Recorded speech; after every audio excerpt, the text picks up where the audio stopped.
예수 그리스도 이름으로 하나님 말씀 전하겠습니다. 우리 다 같이 본문 찾아서 보겠습니다. 에베소서 6장 1절에서 4절까지 있는 말씀입니다. 에베소서 6장 1절에서 4절까지 있는 말씀입니다. 자녀들아, 주 안에서 너희 부모에게 순종하라. 이것이 옳으니라. 내 아버지와 어머니를 공경하라. 이것은 약속이 있는 첫 계명이니 이로써 내가 잘되고 땅에서 장수하리라. 또 아비들아, 너희 자녀를 노엽게 하지 말고 오직 주의 교훈과 훈계로 양육하라. 아멘. 오늘은 약속이 있는 첫 계명이라는 제목을 가지고 같이 은혜를 나누도록 하겠습니다. 하나님께서 저에게 주신 그 돌판에 새겨주신 10계명이 있죠. 그 10계명 가운데에 부모를 공경하라는 계명은 몇 번째 계명입니까? 다섯 번째 계명이죠. 그래서 한 가운데 있습니다. 그래서 한 가운데 있어서 앞에 첫째부터 넷째 번째까지의 그 계명은 하나님을 향한 사랑을 이렇게 말씀하고 있는 계명이고, 그 다음에 여섯 번째서부터 열 번째까지는 이웃에 관한 사랑 실천에 관한 그런 계명입니다. 그래서 그 한 가운데에 하나님께서 부모를 공경하라고 하는 그 계명을 주셨습니다. 이것은 뭐냐면 하나님 사랑 그 다음으로 중요한 계명은 무엇이냐면 이웃 사랑도 있지만 가장 중요한 계명이 부모를 사랑하라고 하는 그런 계명이죠. 그리고 또 중간에 이렇게 있는 것은 부모를 사랑하지 않으면 무엇도 불가능하고 무엇도 불가능하다는 겁니까? 너를 지으신 하나님을 사랑하는 것이 불가능하다는 거예요. 부모 사랑 없이. 그리고 부모를 제대로 모시지 않고는 이웃을 제대로 섬길 수도 없다고 하는 것입니다. 우리가 부모님을 이렇게 눈에 보이는 부모님을 잘 섬기지 못하면은 보이지 않는 하나님 섬길 수가 없습니다. 그래서 가장 나와 시간을 함께 공유를 많이 하고 또 나를 위해서 모든 시간과 열정을 다 이렇게 투자해 주시고 참 모든 것을 아까워하지 않고 다 주신 우리 부모를 이렇게 섬길 수가 없다면 하나님을 제대로 섬길 수가 없다라고 하는 말씀, 그게 계명이다라고 하는 것을 우리가 알아야 되겠습니다. 그래서 여기 본문에 있는 말씀에는 약속이 있는 첫 계명이다라고까지 이렇게 이야기를 하고 있습니다. 이 약속이 있다 하놓고 3절에 가서는 그 약속에 관한 어떤 내용이 들어가 있나 보니까 네가 잘되고 땅에서 장수하겠다 이런 말씀을 하고 있죠. 그래서 땅에서 잘되고 장수한다라고 하는 것은 결국 하나님이 주신 가장 큰 약속이고 그리고 큰 복인데, 그것은 부모를 공경하는 데에서 이와 같은 그 복을 받을 수 있다라고 하는 것을 말씀하고 있습니다. 여러분들이 잘 아는 소크라테스 철학자 잘 아시죠? 히랍의 철학자인 소크라테스가 이런 말을 했습니다. 자기 부모를 섬길 줄 모르는 자를 친구로 삼지 마라. 부모를 섬길 줄 모르는 자를 친구로 삼지 말라는 겁니다. 왜냐하면 그는 인간의 첫걸음을 벗어났기 때문이다. 그러니까 아예 부모를 섬기지 못하는 사람은 아예 첫 출발을 잘못했다, 첫 단추를 잘못 꼈다라고 하는 겁니다. 그러니 잘못된 길을 가고 있는 사람을 친구로 사귀어가지고 득볼 것이 무엇이느냐. 그래서 부모를 잘 섬기는 사람은 기본이 돼 있다라고 하는 겁니다. 그리고 중국의 유학인 소학에서도 이렇게 부모 공경에 대해서 이야기하고 있습니다. 부모를 손상하게 하는 것은 자기의 근본을 손상하게 하는 것이다. 우리나라에서도 이제 이런 유학의 영향을 많이 받아서 그런 이야기 많이 하죠. 신체 발부는 수지 부모다 이렇게 해서 부모로부터 모든 것을 다 물려받았기 때문에 자기의 것이라고 함부로 해서는 안 된다. 자기의 몸도 부모로부터 물려받은 것이다 이렇게 얘기하죠. 어쨌든 세계 어느 나라에서든 이 부모님의 은공, 그 은혜에 대해서 이렇게 기리고 노래하는 그런 내용들은 차고 넘쳐납니다. 그 가운데 이 성경에서 저희들에게 하시는 말씀은 내 부모를 공경하라. 이것은 약속이 있는 첫째 계명이라고 이렇게 그 말씀을 하고 있다는 거죠. 바울 사도가. 오늘날 저와 여러분들이 부모님이 지금 살아계신 분도 이렇게 계시겠습니다만 떠나고 안 계신 분들 이렇게 생각해 보면 어버이날이 올 때마다 참 죄송스러운 마음이 이렇게 계속 반복적으로 이렇게 몰려옵니다. 그 부모님이 나에게 무엇을 해 주셨냐 안 해 주셨냐 이걸 떠나서 일단 나의 존재는 부정할 수 없는 거잖아요. 내가 이 땅에서 이렇게 좋은 세상을 누리고 있다고 하는 것은 부모님이 계셨기 때문에 이게 가능한 거 아니겠습니까? 그래서 부모님을 통해서 내가 이 세상을 알게 되었고 또 한 가지 더 나아가서 부모님 때문에 내가 신앙을 가지게 됐다면 그 부모님이야말로 정말 내가 잊어서는 안 될 그 은혜를 주신 분이다 하는 것을 우리는 잊지 말아야겠다 그런 말씀을 이렇게 드립니다.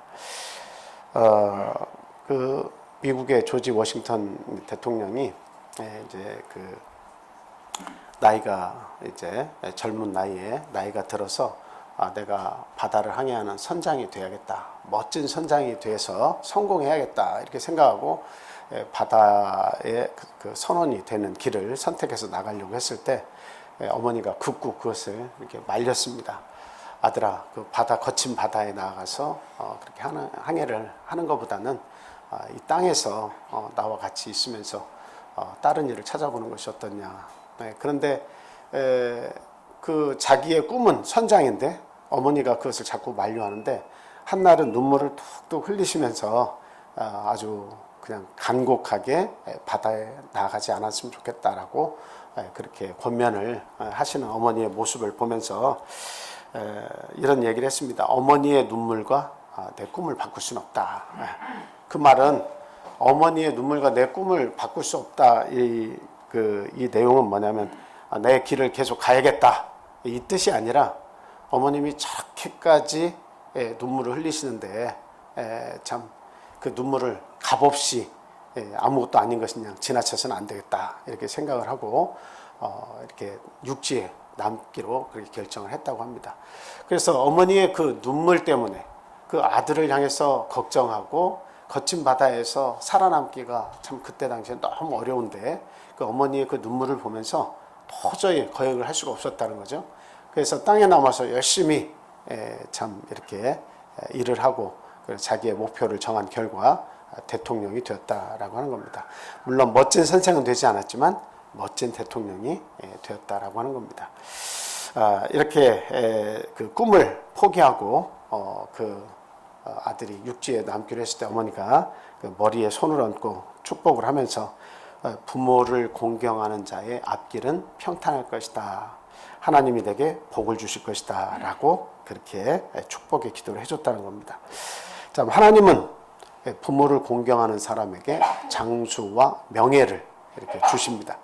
우리가 명예하면 뭐 대단히 큰 명예, 상장을 수여하고 또 상금을 수여하고 선물을 주고 뭐 이런 것만 명예로 생각하지만 그러나 부모를 잘 공경하는 자는 주변에서 누가 큰 소리 높여서 칭찬을 안 하더라도 참 보고 마음으로부터 따뜻한 응원과 칭찬과 격려 이렇게 주변에서 다 알고 해줍니다. 그래서 부모를 이렇게 사랑하고 효를 다한다고 하는 것은 쉬운 일은 아니지만 그러나 그렇게 사는 사람은 하나님께서 분명히 명예를 주십니다. 그 마음속에 내가 부모를 모셨기 때문에 내 마음이 이렇게 뿌듯하고 기쁘고 행복하고 평안하구나 하는 그 축복을 주신다는 이야기죠.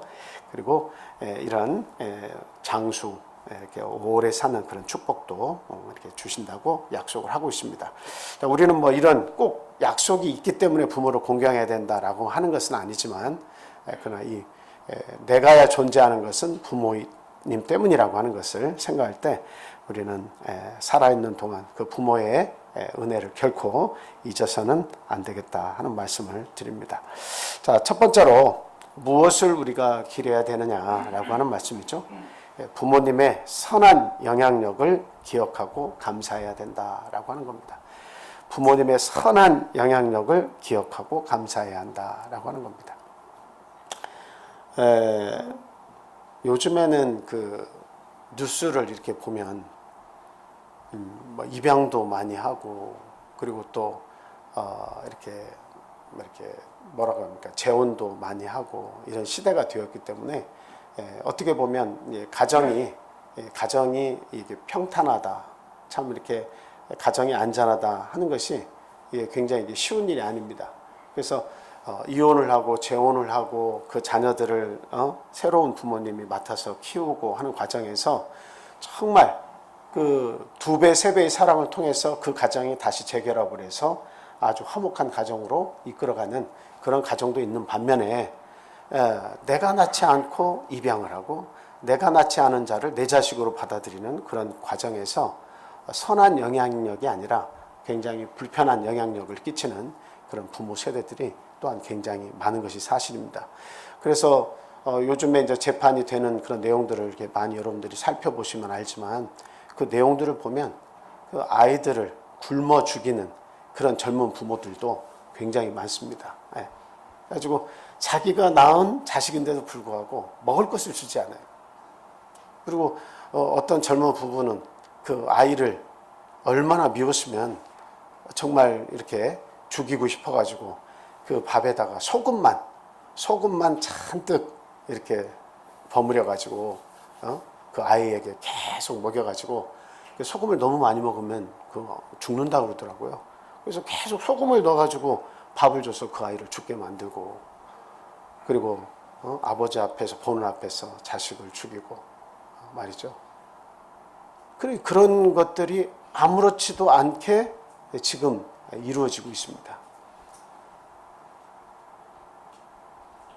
아주 뭐 이렇게 구타를 해도 그 어린 자녀들의 그 조그만 손, 조그만 발, 조그만 몸뚱아리 어디 매를 댈 데가 없는데도 불구하고 참 무지막지하게 때리고 발로 차고 해서 갈비뼈가 부러지고, 그리고 온몸에 멍이 들고, 이런 일들이 비일비재하게 일어나고 있습니다. 이렇게 부모님의 어떤 영향력, 어려서부터 그런 대우 처우를 받고 자란 그런 아이들은 나중에 가서 어떤 사랑을 알겠습니까? 부모를 어떻게 기억하겠습니까? 그 자기가 인식되어 온 부모의 사랑을 생각했을 때 사회에 아주 부적응된 그런 삶, 그리고 악의적인 생각을 가지고 사회를 비판하는 그런 사람으로 자라나지 않겠습니까?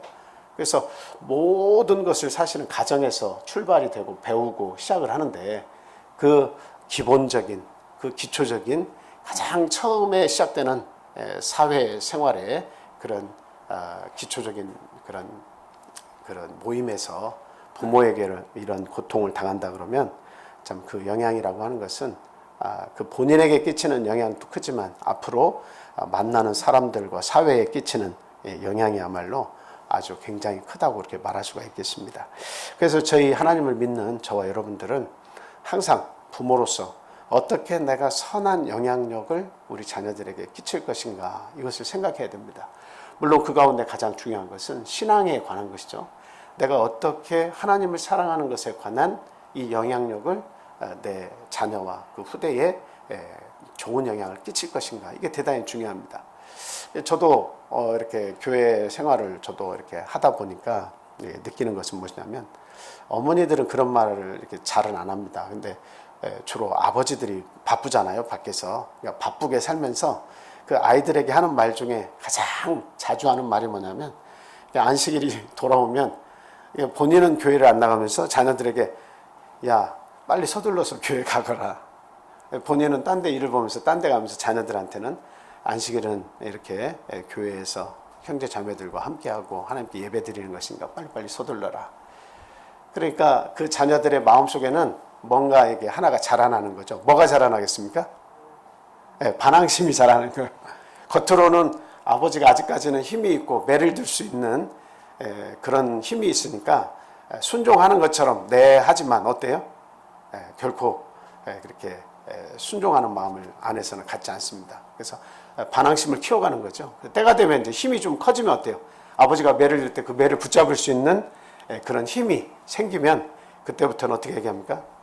아버지도 교회 안 나가면서 왜 나한테만 교회 가라고 하십니까? 라고 하기 시작한다는 거죠. 그러면서 그 이후에는 자기의 힘으로 의사를 결정해서 뭔가를 할 수 있을 힘이 생기면 그때부터는 결코 그 부모의 그런 말에 순종을 하지 않습니다. 그러니까 제일 중요한 것은 그 부모 세대에 그 선한 영향력을 신앙적으로 계속 끼쳐야 돼요. 그 부모의 신앙적인 모습, 기도하는 모습, 그리고 또 말씀을 하나님 중심으로 말씀을 전달하는 그런 모습, 이런 것들을 계속 기억하게 만들어야 돼요. 그러면 그 부모의 테두리 안에서 결코 내 자녀는 떠나지 않게 되고 항상 나이가 들어도 부모의 말씀 안에서 순종하면서 살게 돼 있다라고 하는 겁니다. 그 어떤 동물학자가 원숭이의 그 심리 상태를 실험하기 위해서 원숭이 일가족을 새끼 2마리 그리고 아빠 원숭이, 엄마 원숭이 이렇게 넷을 철판 위에다가 이렇게 앉혀놨습니다. 그리고 나서 이제 밖으로 도망가지 못하도록 이렇게 칸을 이렇게 좀 막아놨어요. 그리고 나서 밑에서 서서히 그 철판을 이렇게 따뜻하게 가열을 했습니다. 불로. 아빠 원숭이의 반응 어땠을까요? 어땠을 것 같아요? 힘이 있는 아빠 원숭이는 어땠을 것 같아요? 한번 추측해 보세요. 물론 4마리가 처음에는 따뜻해졌을 때 상관없는데 뜨겁다는 느낌을 받으면서 발을 한쪽씩 다 이렇게 막 뜨겁다고 이제 막 호들갑을 이제 떨기 시작했죠. 근데 조금 더 뜨거워지니까 어떻게 됐을 것 같아요? 아빠 원숭이가 새끼 원숭이를 데리고 바닥에다 놓고 그 위에 올라가 가지고 앉아가지고 뜨거우니까 일단 내가 뜨거우니까 그래서 새끼 원숭이를 이렇게 밟고 올라가 가지고 그 속에서 뜨겁다고 그렇게 하고 있었습니다. 아기 원숭이는 막 살려달라고 하고. 근데 반대로 옆에 있는 어미 원숭이는 어땠을 것 같아요? 자기가 누워가지고 그 새끼를 이렇게 안은 겁니다. 한 마리는 아빠 발 아래 깔려있고 하나는 엄마가 이렇게 안아가지고 그 뜨거운 데에서 닿지 않도록 하고 말이죠. 성경은 우리에게 분명히 이야기합니다. 내 부모를 공경하라. 그리하면 너희 하나님 나 여호와가 내게 준 땅에서 내 생명이 길리라. 이렇게 이야기를 하고 있습니다. 지금 뭐 아빠 원숭이는 잘못됐고 엄마 원숭이 잘했다는 그 얘기하려고 하는 것이 아니라 이 어미 원숭이와 같은 이런 게 부모의 진짜 마음이 이것이다라고 하는 것을 지금 말씀을 드리려고 하는 거예요. 아이들은 자라나면서 그걸 기억해요. 아빠가 나에게 어떻게 했는가.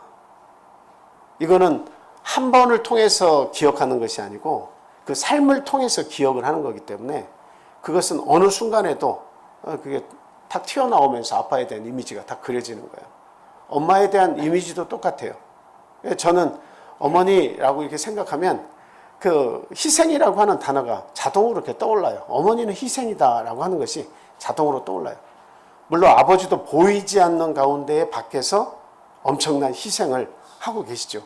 근데 직접 만나서 뭔가 공유하는 시간이 없기 때문에 우리가 아버지에 대한 기억은 그 상대적으로 적지만 그러나 아버지든 어머니든 우리가 기억을 할 수 있는 것은 부모의 사랑은 희생이다라고 하는 것을 우리는 항상 생각할 수가 있죠.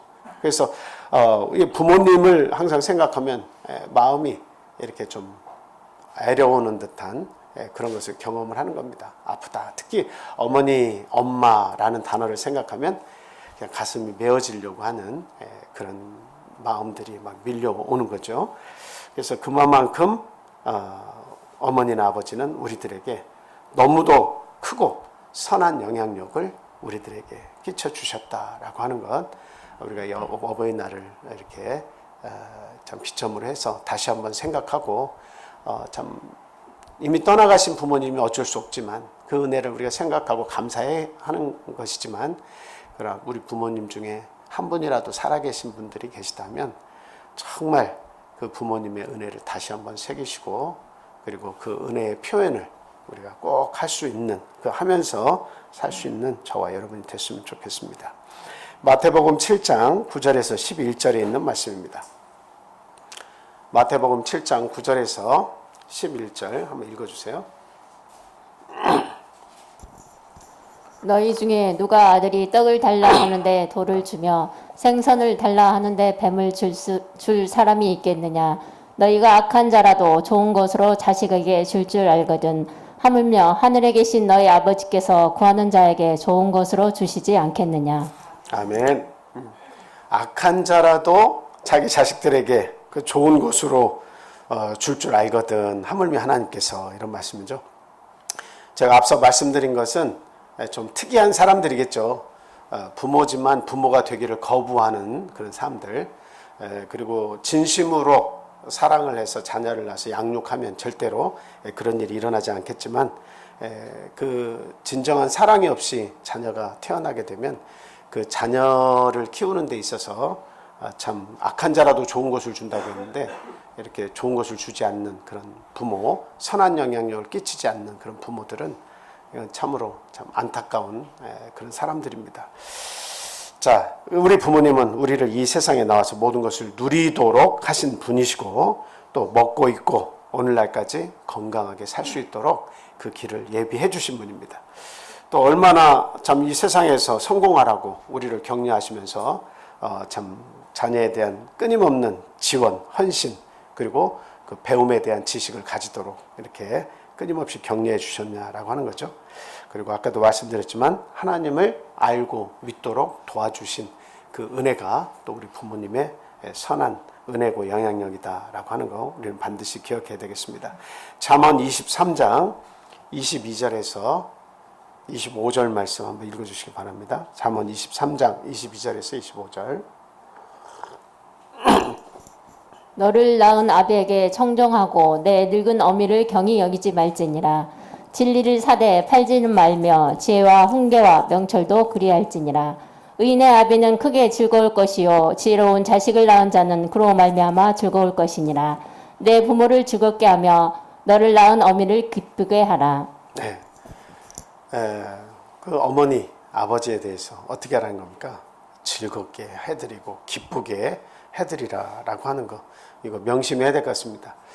저희들이 그 부모님이죠. 저도 옆에서 아버지 이렇게 살아계신 아버지 이렇게 보면 한 번씩 가끔 만나면 이게 어쩌다 만나니까 반갑고 좋죠. 근데 이제 하시는 모습들을 보면 이게 모든 게 다 떨어져요. 에너지가 다 떨어지니까 생각하는 것도 이게 기억력도 떨어지니까 어때요? 말씀하실 때 뭐 한마디 하시고 무엇이냐 거시기, 이제 옛날에도 그러셨지만 이게 텀이 굉장히 길어지니까 막 가슴이 답답한 거예요. 이거요? 단어를 막 이거요? 아버지 지금 하실 말씀이 이거예요? 하고 막 앞서서 그것을 나가면서 왜 이렇게 어쩌다가 이렇게 되셨냐고 이렇게 뭐 한 번씩 말씀을 드릴 때가 있어요. 그러면 아버님이 허허허 웃으면서 그러게나 말이다. 내가 어떻게 이렇게 다 망가졌는지 모르겠다. 나는 바보다 바보. 그러시면서 막 웃으십니다. 어쩌다가 내가 이렇게 됐나 모르겠다. 그러니까 이렇게 저희들이 그 부모님과 함께 있을 시간은 사실상 그렇게 길지 않은데, 나를 키우고 성장하도록 이끄시는 동안에는 온갖 수모와 수고를 다 하시면서 오랜 세월을 이렇게 보내신 거잖아요. 근데 이제 거꾸로 내가 뭔가를 함께 해드리고 싶고 해드려야 하고 뭔가 지켜드려야 하는 시간을 이렇게 보니까 남은 시간이 얼마 안 돼요. 굉장히 짧아. 근데 그 시간을 젊은 사람들은, 우리는 어때요? 제대로 소화를 시켜내기가 어려워한다는 거죠. 힘들어한다는 거죠. 그래서 말도 함부로 하게 되고, 그리고 툴툴하게 되고, 그리고 정말 그 참 마음을 편하게 해드리고 기쁘게 해드리고 즐겁게 해드려야 함에도 불구하고 내 생각 위주로 해서 그것을 풀어가려고 하는 거예요. 그러니까 내 중심이니까 상대의 나이 드신 분도 빨리빨리 움직여야 되고 빨리빨리 생각해야 되고, 그게 버거우니까, 그러니까 마음속으로 아들아 좀 천천히 가자, 딸아 좀 천천히 가자 하고 싶은데도 어때요? 그 아들의 마음에 딸의 마음에 맞춰주려고 막 애를 쓰다 보니까 이게 부하가 걸리는 거예요. 네. 참 모든 것을 나이가 들어도 자녀에게 다 맞춰주려고 하는 그 부모의 그런 마음과 심리를 생각한다면 우리들도 조금 더 그 부모의 마음 편해서 이해하면서, 잠시 잠깐이면 떠날 분이시니까 어때요? 좀 더 부모의 편에서 느긋하게 생각을 하고 기다려드리고, 그리고 그분의 마음 중심으로 우리가 달래드리면서 이렇게 케어를 해드려야겠다라고 하는 생각이 듭니다. 자, 이와 같이 부모님은 우리들에게 신앙적으로나 그리고 육신의 어떤 삶을 통해서 선한 영향력을 끼쳐온 것이 사실입니다. 그래서 우리는 그 부모의 은혜를 잊어서는 안 됩니다. 자, 두 번째는 부모님의 값진 희생을 기억하고 감사해야 되겠다라고 하는 겁니다. 디모데전서 5장 4절 말씀 같이 읽겠습니다. 자, 같이 읽겠습니다. 시작. 만일 어떤 과부에게 자녀나 손자들이 있거든 그들로 먼저 자기 집에서 효를 행하여 부모에게 보답하기를 배우게 하라. 이것이 하나님 앞에 받으실 만한 것이니라. 예. 부모님에게 보답하는 것을 배우게 하라. 자신들의 어떤 그 자녀나 손자들이 있으면 항상 가르쳐야 됩니다. 가르치지 않으면 어때요? 가르치지 않으면, 배우지 않으면 자녀들은 행하는 것이 달라요. 항상 배운 만큼 행하게 돼 있어요. 그래서 저도 이제 그것을 기억하는데, 저희 아버님이 항상, 어머니 살아계셨을 때도 마찬가지지만 이 가족이 다 형제들이 모이면 하신 말씀이, 절대 부모에게 올 때는 빈손으로 오지 마라, 이 이야기합니다. 부모에게 올 때는 절대 빈손으로 오는 법이 아니다. 물론 우리가 하나님 앞에 예배를 드리러 갈 때도 절대로 빈손으로 가지 않아야 합니다. 그것은 하나님의 은혜를 생각하고 그 은혜의 모임, 하나님께 예배 드리는 곳에 갈 때는 우리가 하나님을 생각하고 그 헌금을 가지고 가잖아요. 그러니까 그와 같은 마음 자세가 있는 것처럼 너희 부모를 대할 때도 절대 빈손으로 가서 안 된다. 돈이 아무리 없어도 귤 한 봉지라도, 우리 어머님이 좋아하시고 아버지가 좋아하시는 그 무엇이라도, 고등어 2-3마리라도 사서 그 부모를 찾는 것이, 그것이 예의다라고 항상 그렇게 말씀하셨어요. 그러니까 그 교육을 받으니까 어떻게 생각은 못하고 딱 갔다 할지라도 그냥 못 들어가는 거예요. 그래서 무엇을 좋아하시지 한 번 더 생각하게 되고 부모님을 더 기억하게 되는 거죠. 그리고 항상 부모님이 뭘 잘 드셨나, 그것을 이제 생각을 하는 거예요. 그리고 식사 반찬을 만들 때도 아버지는 뭐 좋아하시니까 뭐로 해, 어머니는 뭐 좋아하시니까 뭐로 해, 이렇게 이야기가 나오는 거죠. 근데 배우지 않으면 절대 할 수 없는 겁니다. 그래서 지금 저 말씀과 같이 효를 어려서부터 가르치라는 거죠. 근데 이제 잘못된 효를 가르치는 사람도 있어요. 그 옛날 이야기에 그런 거 있죠. 어머니가 이 동태든 명태든 생선을 아들이 가져오면 항상 머리만 이렇게 잘라가지고 머리만 먹고 나머지를 자식에게 계속 줬더니 나중에 시장 가서 보니까 어머니가 좋아하시는 그 머리는 막 쌓아놓고 버리려고 하고 있다 이 말이죠. 아주 싸게 그냥 한 짐을 사가지고 기쁜 마음으로 집에 와가지고 엄마가 좋아하는 동태 머리 가져왔다고 그러면서 그 고기를 이렇게 내밀더라는 거죠. 그러니까 부모는 아들을 아끼고 사랑하는 마음으로, 아들아 나는 이걸 제일 좋아한다, 나는 이 머리가 나는 이게 제일 좋다, 고기도 맛있고 쫄깃쫄깃하고, 물론 어두육미라고 물고기의 머리는 아주 쫄깃한 살이 있긴 있습니다만 살이 얼마 없죠. 그래도 자식을 거꾸로 섬기기 위해서 선택한 것인데, 그냥 아들은, 어머니는 머리 쪽만 좋아하니까 그냥 버리다시피 하는 그 머리만 잔뜩 이렇게 가져다 주고 잘못 교육받아서 그래요. 오늘날에는 부모가 이렇게 뭔가 자녀들에게 그런 표현을 이렇게 하고, 또 자녀들은 솔직하게 그 표현을 읽고 그리고 그것을 실천할 수 있는 그런 모습들이 정말 좋은 거다, 이런 말씀을 드립니다.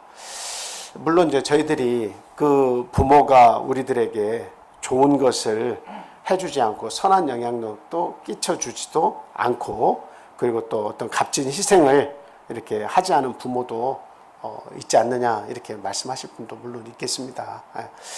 근데 제가 어버이날마다 항상 반복해서 말씀을 드리는데, 제가 부산에서 경험한 제 친구 집이에요. 근데 그 친구 집에 딸이 2이고 아들이 3입니다. 5을 키워요. 그런데 어려서부터 이렇게 제 친구지만 상대적으로 옷을 입는 거나 신발이나 뭐 깨끗하게는 하고 다녀도 이렇게 뭔가 부족하다라고 하는 그 생각이 이렇게 들어요. 근데 거기 그 집을 보면 못 살지 않습니다. 아버지가 그 집안에서 닭도 많이 키우고 돼지도 키우고 그래요. 근데 어려서부터 아버지의 생각이 아주 단호합니다. 뭐냐면 그 아주 가부장적인 생각을 가지고 계신데 초등학교까지만 공부시키면 다 시킨 거다. 그러니까 초등학교까지만 의무교육이고 나머지는 너네가 알아서 살으라고 하는 그런 개념을 가지고 있어요, 아버지가. 근데 뭐 다 나쁘다는 것은 아니고 아주 강하게 키우려고 하는 그런 마음을 가지고 계신 건데 표현 자체가 좀 서투르지 않으셨나 그런 생각이 듭니다. 그래서 초등학교 다닐 때부터 형제들이 그 꿀꿀이죽 돼지에게 먹일 그 밥을 이렇게 챙기려고 리어카를 끌고 형제들이 이렇게 돌아다닙니다. 그리고 신발도 그 부인한테 함부로 신발을 아무 때나 좋은 거 신발 사주지 못하도록 옷도 마찬가지고 그리고 뭔가 집안에서 자기 할 일을 했을 때 그런 것들을 하나씩 이렇게 사줍니다. 심지어는 그 중학교, 고등학교는 자기가 알아서 다 공부를 해야 되니까 공부를 하는 것을 아버지가 그 꼴을 못 봐요. 그러니까 다 몰래 공부를 해요. 공부는 해야겠고 몰래 공부를 해요. 그래서 제 친구도 고등학교를 가는데 저는 대학교만 방송통신 그 대학이 대학교만 있는 줄 알았어요. 근데 그 친구하고 얘기하다 보니까 방송통신 고등학교가 또 있더라고요. 그래서 아유 나하고 전혀 다른 세상에서 사는가 보다. 그래서 그 이야기를 이렇게 계속 하는데 그냥 일반 학교 다녀가지고는 부모님의 시간과 부모님의 그 나를 바라보는 시선을 이렇게 따돌리고 내가 공부를 할 수가 없어서 참 아버지 부모님하고 함께 있으면서 일도 하고 하면서 짬을 내서 방송통신 고등학교를 이렇게 다닌다는 겁니다. 그래서 다들 몰래 공부해가지고 다 공부를 하고 제 친구는 일본에 이렇게 가서 마이아사 신문 이렇게 장학생으로 가 신문 장학생으로 가가지고 거기는 신문을 배달하면 대학교 학비를 지원해주는 제도들이 많이 있어요. 그래가지고 어렵게 공부를 해서 코트라에서 지금 이렇게 일을 하고 있다가 지금은 목회를 하고 있습니다. 근데 참 이런 것들을 보면 그 부모가 그 뭔가 그 한없는 은혜, 값진 희생 이런 것들을 물론 뒤에서는 보이지 않게 다 했지만 사실 겉으로 보기에는 자녀들이 보기에는 이게 참 부족하다 싶을 거 아닙니까? 근데 그런데도 불구하고 이 제 친구뿐만이 아니라 그 가족 구성원 모두는 아버지에 대해서 뭐라고 이야기하면 굉장히 불쾌하게 생각을 하고 화를 냅니다. 우리 아버지는 당신이 생각하는 그런 아버지가 아니라고 부인하면서 그렇게 말하지 말라고. 그래서 저는 너무도 깝깝해서 한마디 하고 너 어떻게 이렇게 그런 환경에서 어떻게 적응하면서 사냐. 너희 아버지한테 당당하게 얘기해라. 그러니까 그렇게는 하지 못해도 아버지의 생각이 그러니까 뭐 그 따라들어야 되죠. 어떻게 하겠느냐라고 이렇게 이야기하고 동생들도 절대적으로 아버지에 대해서 빈말이라도 아버지에 대해서 함부로 얘기를 안 하더라고요. 심지어 그 두 번째 딸이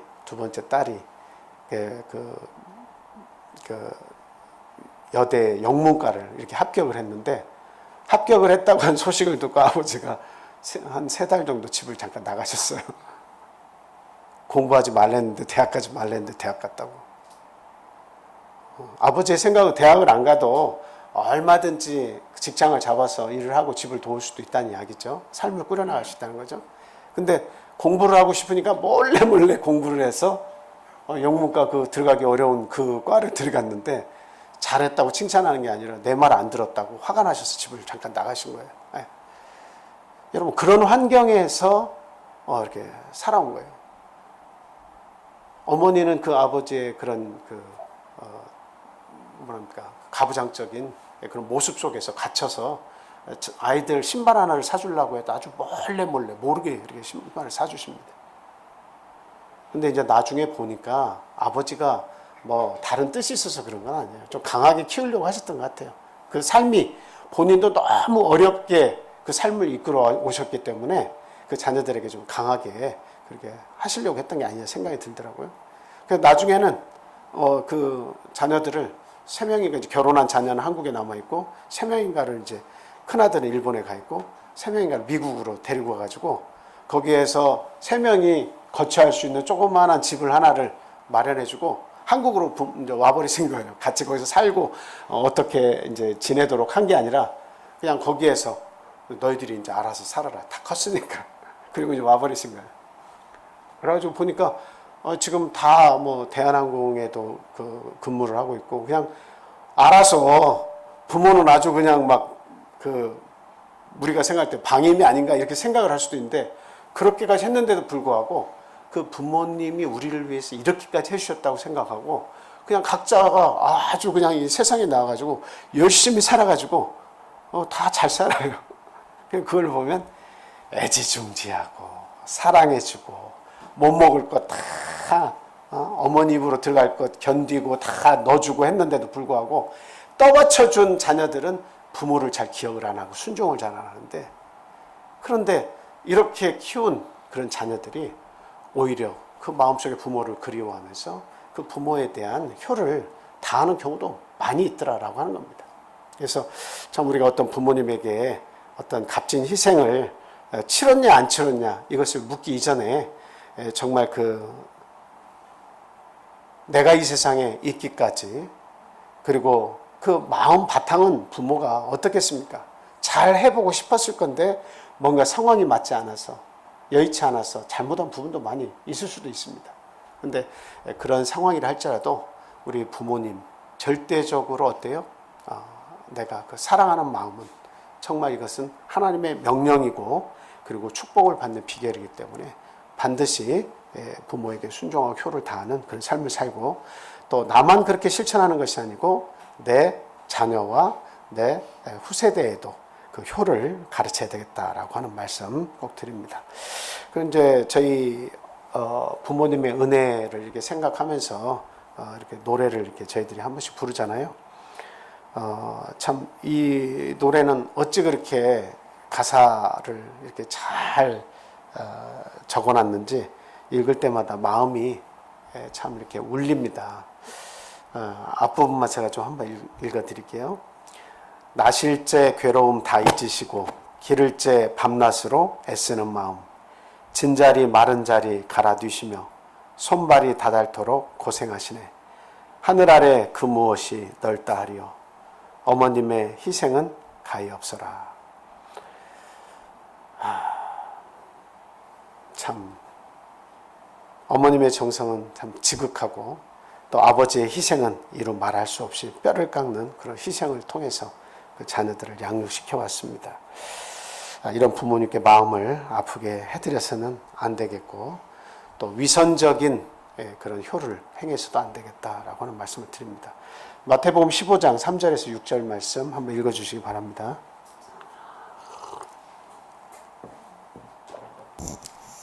대답하여 이르시되 너희는 어찌하여 너희의 전통으로 하나님의 계명을 범하느냐. 하나님이 이르셨으되 내 부모를 공경하라 하시고 또 아버지나 어머니를 비방하는 자는 반드시 죽음을 당하리라 하셨거늘 너희는 이르되 누구든지 아버지에게나 어머니에게 말하기를 내가 드려 유익하게 할 것이 하나님께 드림이 되었다고 하기만 하면 그 부모를 공경할 것이 없다 하여 너희의 전통으로 하나님의 말씀을 폐하는도다. 네, 그 유대인의 그 히브리인들의 전통이 하나 있었는데 그 전통은 뭐냐면 고르반이라고 하는 것입니다. 근데 이 고르반이라고 하는 것은 무엇이냐면 뜻이 하나님께 바침이 되었다, 하나님께 드림이 되었다라고 하는 거죠.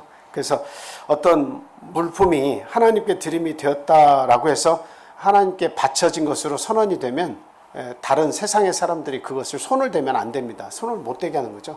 근데 이 전통을 갖다가 어떻게 사용하는 거예요? 고르반, 하나님께 드림이 되었다라고 하면서 부모에게 제대로 효를 다하지 않는 거예요. 하나님께 드림이 되었으니까 드릴 것이 부족해가지고 부모에게는 효를 다하지 못하는 상황이 와도 하나님께 드림이 되었으니까 못하는 것이다 라고 하는 거죠. 그래서 결국에는 이게 유대인의 그 전통을 잘못 이렇게 참 이용을 해가지고 부모의 복량을 이렇게 저버리는 그런 경우가 많이 있었다라고 하는 겁니다. 그래서 부모와 사이가 나쁘면 이런 고르반 서양문을 이용해서 부모를 제대로 복양하지 못하는 그런 자들이 나타나게 되었다라고 하는 거죠. 이렇게 우리 부모님은 참 자신의 모든 것을 다 희생해가지고 참 한없는 그런 그 헌신을 통해서 우리들에게 이렇게 은혜를 베풀어 주셨다라고 하는 겁니다. 저도 기억이 나는데 어려서 쌀이 이렇게 그 쌀 뒤주에 쌀이 가득 찰 날이 많이 없으니까 그냥 어느 날 80kg짜리 한 가마를 아버님이 이제 시골에 계시다 모처럼 이제 목회를 하시다가 그 쌀을 가지고 오시면 쌀 뒤지에 그 조그만 쌀 뒤지에 막 3분의 2 이상이 꽉 차잖아요. 그리고 그게 꽉 차면 그거를 또 열어보시고 또 열어보시고 하면서 그 저한테 혼자 가가지고 쌀 좀 가져오느냐 그러면은 쌀을 이렇게 좀 가져오면 그것을 이렇게 쌀을 씹으시면서 참 쌀이 맛있다. 너도 한번 먹어봐라 하고 제 입에다 이렇게 넣어주시면 그 쌀을 씹어 먹는데 어머니가 맛있다니까 뭐 그 막내인 저는 덩달아 더 맛있죠.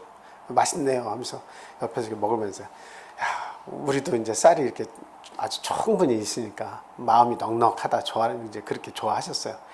근데 이제 쌀이 떨어질 쯤 되면 이제 아끼기 시작하시면 주로 이제 쌀이 있어도 이렇게 많이 먹은 것이 밀가루는 그때는 보니까 2포대씩 막 이렇게 20kg짜리니까 뭐 그게 이제 막 2개씩 이렇게 쌓아놓고 사는 거예요. 그러니까 칼국수, 수제비 이런 것들을 이제 굉장히 많이 해 먹는 거죠. 그리고 이제 밥을 해서 먹을 때는 어떠냐면 꼭 상추 밭에 이제 바로 앞에 밭에 상추도 많으니까 이제 그 마을 사람들이 공동으로 이렇게 먹는 상추도 있고 해서 그거를 이제 뜯어가지고 넣어가지고 이런 걸 많이 넣어서 푸성기를 많이 넣어서 부풀려가지고 그거를 이제 저하고 누나 둘 이제 형하고 큰 누님은 이제 이렇게 잘 없으니까 이렇게 두 누님하고 저하고 이렇게 있으면 그 비벼가지고 그것을 이제 한 입 쪽에 이제 계속 넣어주는 거야. 그러면 이제 제가 한 번 더 먹고 싶은 마음에 어머니 차례에 어머니도 한번 드셔야 되잖아요. 근데 엄마는 참 많이 먹는다. 우리하고 똑같이 먹는다. 이 생각을 했어요. 제가 어려서 한 번씩 먹고 어머니도 한 번 드시면 되는데 엄마가 자기 차례가 와서 엄마가 이렇게 드시면 저거를 내가 한 번 더 먹어야 되는데 그래서 엄마 조금 이따 한 번 더 돌아가면 드시고 놔달라고. 왜 그러냐면 누나들보다는 내가 한 번 더 먹어야 되니까 그 생각을 해서 그 수저를 이렇게 드시려고 하면 뺏어서 내가 이렇게 제 입으로 이렇게 가져온 생각이 납니다. 동물의 왕국이나 다큐멘터리나 이런 걸 보면 어미새나 아비새가 이렇게 그 곤충을 먹이를 물고 와가지고 이 새끼들 보면 입을 막 이렇게 벌려서 달라고 하잖아요. 그럼 그걸 하나씩 주고 또 가가지고 물고 와서 또 주고 이렇게 하는 그 모습을 보면 참 부모님의 희생이라고 하는 것은 말로 할 수가 없구나. 돈으로 그 가치를 살 수가 없구나. 그런 생각이 듭니다. 저희 어머니를 보면 제가 나는 오늘 밥 3그릇 먹을 거야. 뭐 이제 어머니 보면 항상 그 부유한 생각이 들어요. 뭔가 요구하고 싶고 엄마 나 오늘 김치찌개 해주면 나 밥 3그릇 먹는다. 밥 3그릇 먹을 거야. 그러면 우리 강생이 많이 먹어라. 막 그러면 그냥 그게 그렇게 마음이 흐뭇하고 그렇게 좋은 거예요. 그리고 어머니의 입속으로 뭐가 들어가냐 이거 생각하는 것보다는 오늘 어머니가 뭘 해주실 건가, 뭐로 내 배를 채워주실 건가 이제 그 생각만 하는 거예요. 그래서 같이 이렇게 가족들을 돌려놓고 밥을 한 수저씩 떠먹여주면 참 내 차례가 왔을 때는 밥을 더 떠줘. 그리고 와서 어머니 차례에는 엄마 나 한 번만 더 먹으면 안 돼. 그래서 어머니 걸 먹고 참 그런 기억이 나요. 어머니는 안 드셔도 배부른 것 같은 그런 느낌. 참 철이 없지만 그 옛날을 이렇게 생각하면 참 그 자녀에게 주는 것을 더 좋아하시고 기뻐하셨던 그 모습이 생각이 납니다. 참 그런 부모님을 저희들이 어떻게 잊겠습니까? 그렇죠. 그 부모님의 사랑은 참 한이 없습니다. 자, 그래서 우리가 세 번째로 기억해야 될 것은 부모의 끝없는 사랑, 끝이 없는 사랑을 기억하고 감사해야 한다라고 하는 겁니다. 예수님께서 또 요한복음 13장에서 그 제자들의 발을 씻기시기 전에 이런 말씀하셨습니다. 자기의 사람들을 사랑하실 때 끝까지 사랑하시니라 이런 표현이 있어요. 그 예수님의 그 제자들을 향한 사랑은 그 십자가에 지고 돌아가실 때까지 거기서 끝나는 것이 아니고 무덤에 들어가셨다가 다시 부활하셔서 하늘 우편으로 올라가셔서 지금도 어때요? 여전히 우리를 향하신 그 사랑은 변함이 없으시다라고 하는 겁니다. 그것처럼 하나님께서 우리 부모의 마음에 심어준 그 기본 마음이 뭐냐? 끝이 없는 사랑을 그 부모에게 넣어주었다라고 하는 겁니다. 그 한 장로님이 시집을 가지 못하는 그 딸이 하나 있었습니다. 그러면서 항상 하나님 앞에 기도하면서 소원이 있는데 하나님께 어떻게 기도했냐면, 하나님, 나에게 딱 한 가지 소원이 있습니다 라고 하고 기도를 했어요. 이 소원 하나만 들어주시면 저는 아무 염려가 없겠습니다. 그 소원이 뭐겠어요? 딸이 노처녀인데 신랑 잘 만나서 결혼하는 거죠. 그래서 참 결혼만 해주십시오. 그래서 나의 딱 한 가지 인생 마지막 소원은 우리 딸 결혼입니다. 근데 하나님께서 들어주셨어요. 결혼했어요. 근데 그 다음번에 기도 제목이 딱 생겼는데, 그 다음 뭘까요? 우리 딸아이가 이제 노처녀인데 노산이라 아기를 낳게 되면 그 건강이 염려가 됩니다. 어떻게 무사히 낳을지. 하나님, 나에게 마지막 딱 한 가지 소원인데 이거 하나 들어주시면 제가 소원이 없겠습니다. 근데 아기를 무사히 낳았어요. 그런데 그 다음번에 기도 제목이 또 생겼어요. 무슨 기도 제목이겠습니까? 이 나이든 내 딸이 철이 없는데 어떻게 부모로서 그 아이를 잘 양육시킬 수 있을지 참 그게 너무 염려됩니다. 그래서 남편을 잘 섬기고 그리고 자녀들을 잘 양육할 수 있도록 지혜를 주시라고 나의 마지막 소원입니다. 잘 살도록 주님 도와주세요 하고 기도를 하더라는 거죠. 그러니까 나이가 그 딸이 60이 되고 70이 되더라도 그 부모는 어때요? 그 딸에 대한 그 희생과 기도의 제목은 절대 줄어들지 않는다는 거죠. 그러니까 부모의 사랑은 한마디로 어때요? 끝이 없다라고 하는 겁니다. 끝이 없다라고 하는 거죠. 자, 누가복음 15장 18절에서 24절 말씀 보겠습니다. 한번 읽어주세요.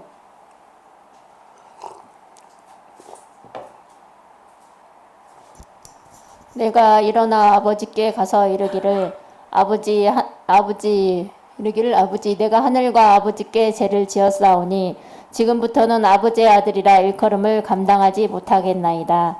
나를 품꾼의 하나로서 보소서 하리라 하고 이에 일어나서 아버지께로 돌아가니라.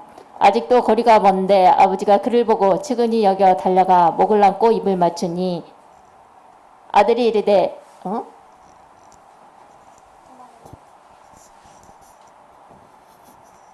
아들이 이르되 아버지 내가 하늘과 아버지께 죄를 지었사오니 지금부터는 아버지의 아들이라 일컬음을 감당하지 못하겠나이다. 나 아버지는 종들에게 이르되 제일 좋은 옷을 내어다가 입히고 손에 가락지를 끼우고 발에 신을 신기라. 그리고 살찐 송아지를 끌어다가 잡으라. 우리가 먹고 즐기자. 이 내 아들은 죽었다가 다시 살아났으며 내가 잃었다가 다시 얻었노라 하니 그들이 즐거워하더라. 아멘.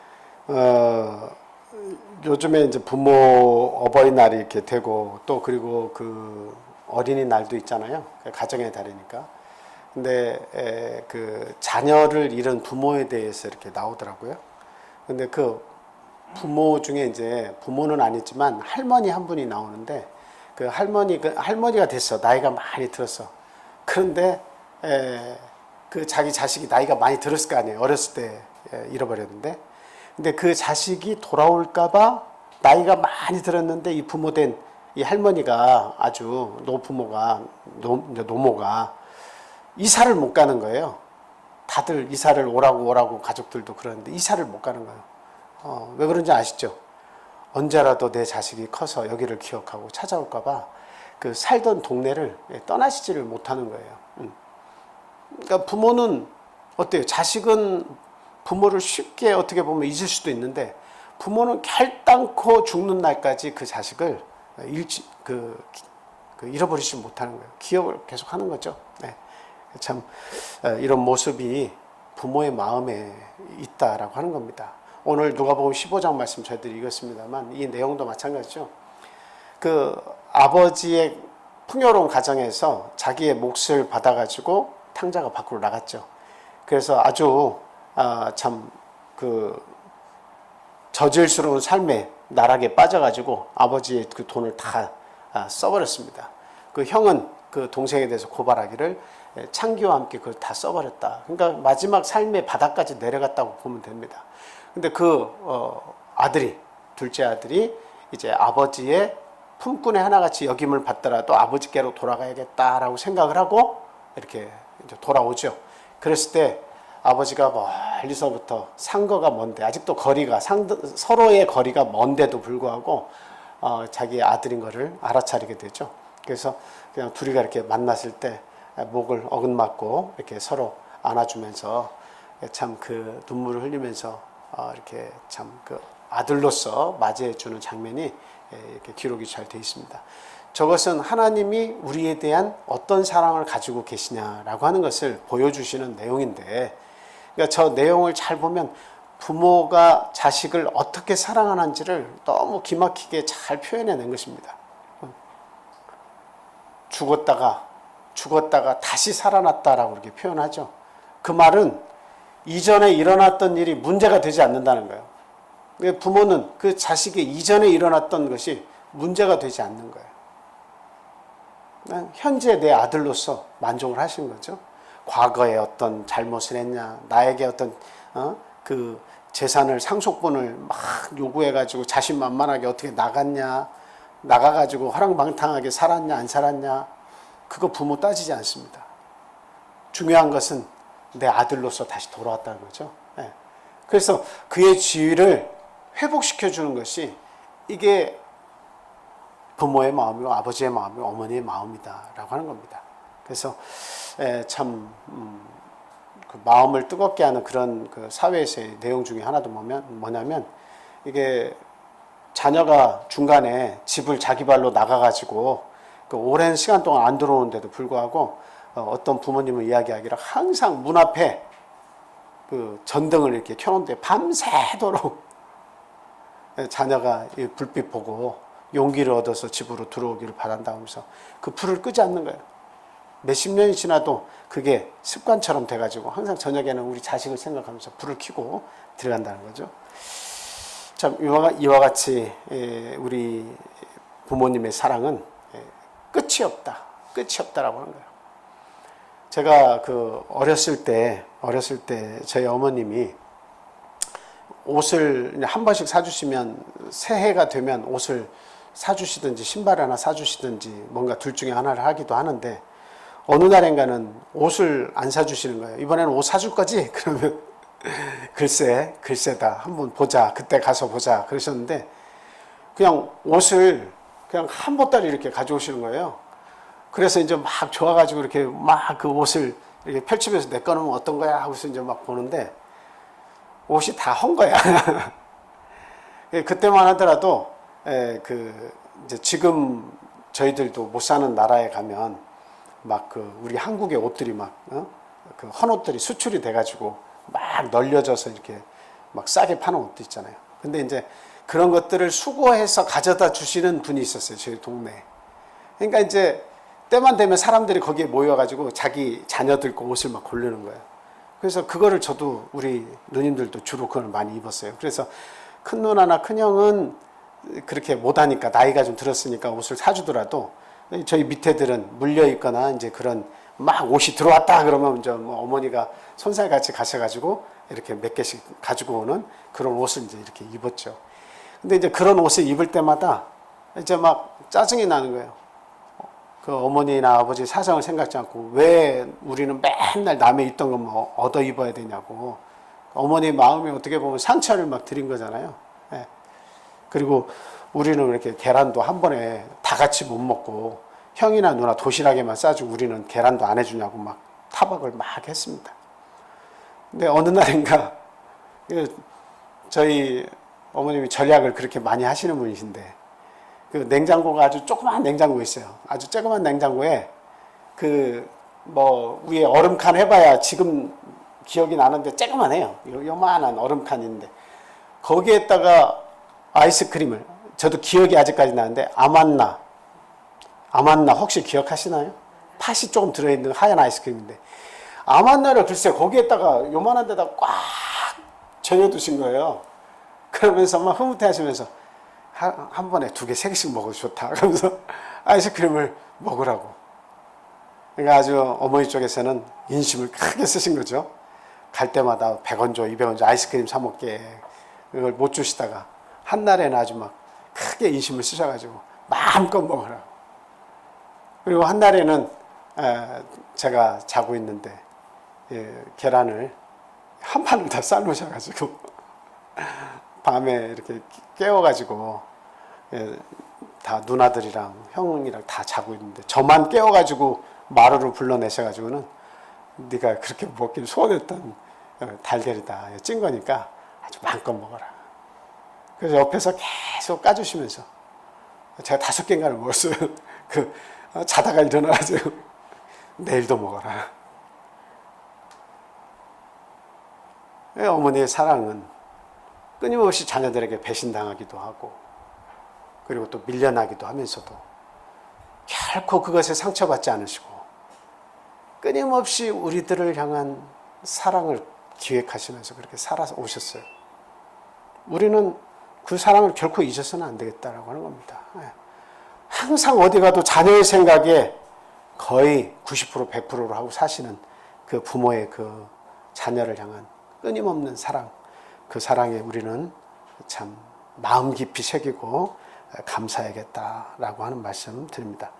자, 성경의 마지막 말씀입니다.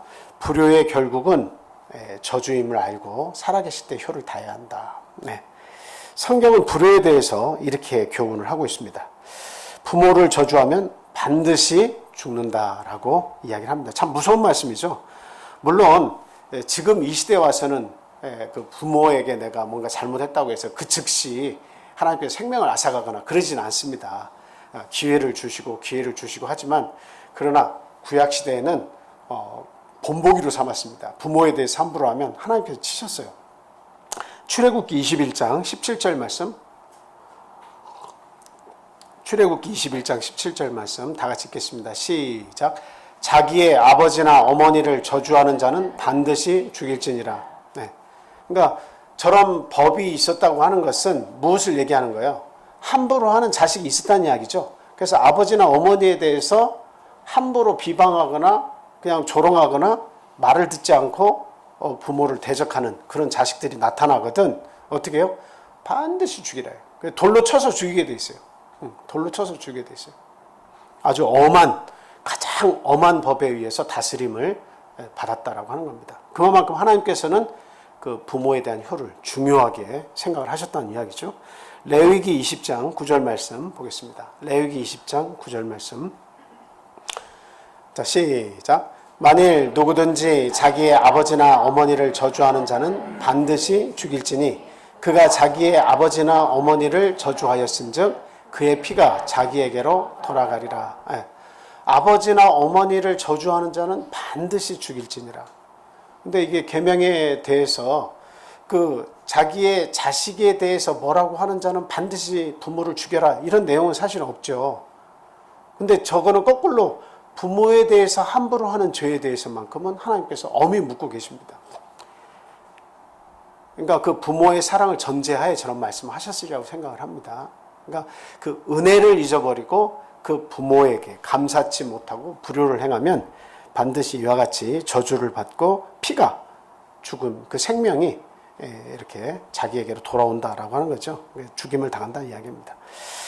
그리고 부모를 회방하는 자는 반드시 죽는다라고 하는 그런 말씀도 하셨어요. 마태복음 15장 4절 말씀 보겠습니다.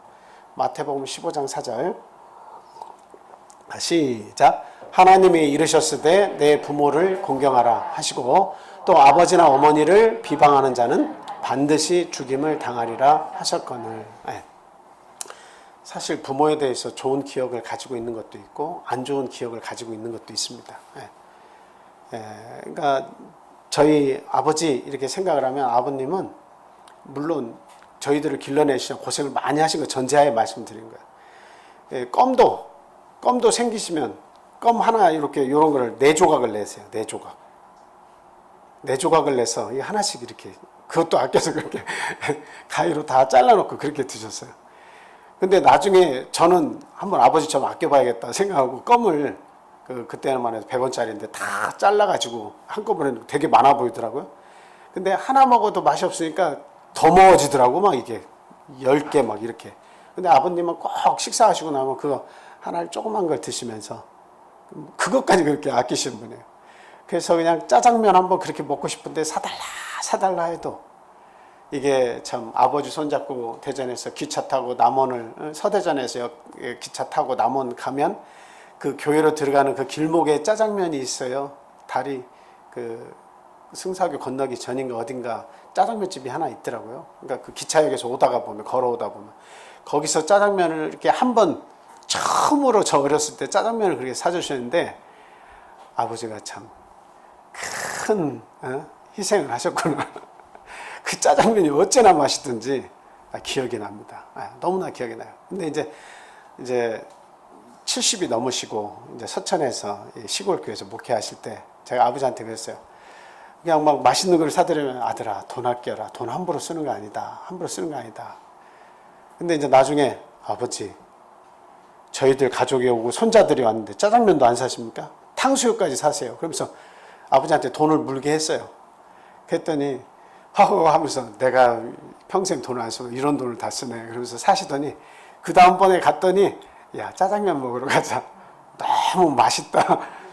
그러면서 경제관념이 바뀌어지신 거예요. 그러니까 저희들이 갈 때마다 탕수육 사주고 뭐 먹고 싶냐. 이렇게 재미있는 걸 내가 모르고 살았다. 가장 아끼면 좋은 줄 알고. 중간에 참 그 돈을 빌려줘서 그 지금으로 생각해도 지금도 큰 돈인데 그 돈을 다 빌려주고도 못 받는 상황이 되셨음에도 불구하고 그 돈을 그래 끝까지 아끼시면서 사셨는데 경제관념이 바뀌어서 자 너희를 위해서 쓰는 돈이 이렇게 행복하고 좋은 줄 몰랐다. 그래서 다음번에 오니까 또 피자라도 먹을까? 나이 드신 분이 이렇게 참 이런 분이 부모님인데 그런 부모에 대해서 저희들이 어려서부터 쭉 살아온 거는 받을 줄만 알고 달라고만 했지 그 부모의 사랑을 기억하고 뭔가 메꿔드린 기억이 잘 없습니다. 근데 성경은 단호하게 부모를 공경해야 되는데 회방하고 경멸하면 가만히 둬서는 안 된다라고 이야기를 하고 있습니다. 자, 마가복음 7장 10절에도 같은 말씀인데요. 모세는 내 부모를 공경하라 하고 또 아버지나 어머니를 모욕하는 자는 죽임을 당하리라 하였거늘. 결국 모욕하고 비방하고 저주하면 어때요? 그것이 다 자기에게로 돌아온다. 부모에게 그렇게 하는 건 다 자기에게로 돌아온다라고 하는 그런 말씀을 성경은 우리에게 하고 있습니다. 자, 잠언 20장 20절 말씀, 잠언 20장 20절 말씀 같이 읽겠습니다. 시작. 자기의 아비나 어미를 저주하는 자는 그의 등불이 흑암 중에 꺼짐을 당하리라. 그러니까 앞으로는 잘해 주신 것도 기억을 많이 하겠지만 혹시 나를 서운하게 했던 것도 물론 있죠. 그렇다 할지라도 그런 거 얘기하는 것보다는 부모의 사랑을 기억하세요. 그리고 부모에게 감사하는 그런 마음으로 사셔야 됩니다. 자, 그 나에게 해주신 것이 있든 없든 부모라고 하는 자체를 하나님의 명령에 따라서 우리는 사랑을 해드려야겠다라고 하는 말씀을 지금 드리고 있어요. 그래서 아비나 어미를 저주하는 자는 그의 등불이 흑암 중에 꺼짐을 당하리라. 그러니까 그 미래가 밝지 못하다라고 하는 거죠. 그래서 결코 하나님의 심판을 피하지 못할 것이다 라고 하는 말씀, 우리가 두려운 말씀으로 받아야 되겠다는 말씀입니다. 그리고 부모에게 순종하는 것보다 반대로 조롱하는 경우도 요즘 세상에 얼마나 많습니까? 못 배운 부모, 나에게 제대로 가르쳐주지 않고 나에게 투자하지 않은 부모, 그런 부모들에 대해서 조롱하는 그 자식들도 많이 있죠. 잠언 30장 17절은 이렇게 말씀하고 있습니다. 자, 다 같이 읽겠습니다. 잠언 30장 17절 시작. 아비를 조롱하며 어미 순종하기를 싫어하는 자의 눈은 골짜기에 까마귀에게 쪼이고 독수리 새끼에게 먹히리라. 이게 참 표현을 해도 아주 참 잔인한 표현이지만 저렇게까지밖에 표현할 수밖에 없다고 하는 이유는 부모에 대한 그 은혜를 잊어버리고 막 대하는 것은 그만큼 성경은 금하고 있다라고 하는 거예요. 그래서 아비를 조롱하며 아비에게 조롱하고 어머니에게 순종하는 것을 싫어하는 자는 그 눈이 어때요? 골짜기에 까마귀에게 쪼이고 독수리 새끼에게 먹힐 것이다. 그러니까 참 저주를 받겠다라고 하는 거죠. 에, 저희도 아버님께서 저희 형수님이 이제 그 환갑이 됐어. 그 자녀들이 제주도 여행을 이렇게 보내드린다. 그래가지고 이제 한 일주일을 좀 아버님 케어를 해달라고 해서 이제 아버님을 모셔다 드리고 이제 제주도로 갔습니다. 이제 아버지하고 일주일을 이제 제가 모시고 이렇게 살잖아요. 근데 아버지에게 다음날 아침에 일어나서 형 내외가 아버지를 이렇게 모시고 왔는데 기억하십니까? 그랬더니 아무것도 기억이 안 난다. 그러면 어제 황 목자님 내외가, 황 목자 내외가 아버지 사위하고 큰 누나가 왔는데 기억하십니까? 기억 안 난다. 그러니까 깜짝 놀랐을 때 제가 장로님에게 어떻게 해야 됩니까? 그랬더니 이제 여기 그 병원이 아니고 여기 뭐죠? 그 보건소에 가서 무료로 검사를 해주니까 치매 그거를 한 번은 받아라. 요즘엔 잘 해준다. 약도 받아서 드시는 게 좋다. 그래서 이제 그렇게 하려고 했더니 아버지는 안 하신다는 거예요. 근데 점심 식사하실 때 제가 다시 한번 여쭤보니까 너희 형이 나 데려다 줬지. 그거 기억난다 하면서 이제 기억이 돌아온 것을 얘기하시더라고요. 그래서 황 목자 내에도 온 거 기억한다. 그리고 나서는 이제 이틀, 3일 지나니까 이 환경에 적응을 하시면서 이제 기억이 조금씩 빨라지시더라고요. 그래서 이제 제가 그 아버지의 그 TV를 보다가도 다리를 꼬시고 있다가 계속 주무시는 모습을 옆에서 이렇게 보고 있는데, 그냥 예전에 그 제 50대 똑같이 50대 때 그 가지고 계셨던 살이 통통하시고, 그리고 그 뭔가를 자신감 있게 일을 하시고, 이렇게 균형을 갖추신 그 모습을 이렇게 보다가 그냥 틈만 나면 계속 고개를 떨고 주무시는 그 모습을 이렇게 보니까 어떻게 하다가 세월이 이렇게 많이 흘렀나 그런 생각이 드는 거예요. 그래서 이제 목욕을 이제 시켜드리려고 모시고 이제 탕에 들어가서 물을 받아놓고 앉아 계시라고 하고 비눗물로 이렇게 닦아드리면서 보는데 근육이라고 하는 근육이 없어. 94세가 되셨으니까 그냥 살이 다 처져가지고 근육은 하나도 보이지가 않고 그냥 다 처져가지고 살만 잡아당기면 그 거죽만 이렇게 보일 정도로의 아주 왜소한 체격에 언제 그렇게 되셨냐면 다 쪼그라드셔가지고 어깨는 또 앞으로 이렇게 쭉 굽으시고 그 처진 모습만 이렇게 보이는 거예요. 그래서 제가 아버지께 그런 말씀을 드렸어요. 아버지, 어떻게 하다가 이렇게 나이를 많이 드셨대? 그랬더니 아버님이 웃으시면서 하는 말씀이 그러게나 말이다. 아무것도 한 것이 없는데 벌써 시간이 이렇게 됐다. 그렇게 말씀하시더라고요. 마음이 참 아팠습니다. 우리 부모님은 그렇게 자기의 꿈도 자기의 어떤 하고 싶어 하시는 것도 제대로 하시지 못하고 드시는 것도 제대로 못 드시고 우리 자녀들을 위해서 희생하시면서 그렇게 한 인생을 다 사셨습니다. 그럼에도 불구하고 내가 너희들에게 해준 것이 너무 없다 이렇게 말씀하십니다. 우리는 이 한없는 사랑, 우리를 향하신 애절한 희생, 그 부모님을 결단코 잊어서는 안 되겠습니다.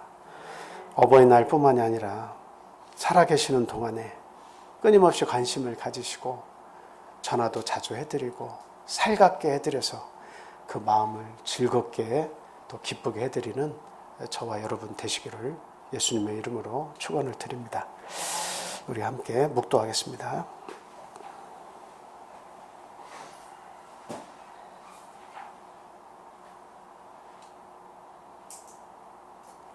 할렐루야. 아멘.